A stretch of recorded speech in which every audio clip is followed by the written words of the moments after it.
విసిరి మీసం తిప్పి వచ్చాడు శత్రువుల గుండెల్లో నా నెత్తుల పోయే రుద్రుడురా కత్తులతో గోరీలాడిన నెత్తులు ఉన్న ధీరుడురా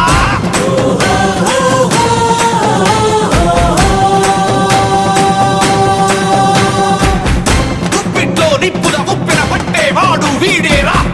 కండలతో కొండను పిండిగా కొట్టేవాడు వీడేరా గర్జించే సింహంలాగా వేటకు వచ్చిన వీరుడురా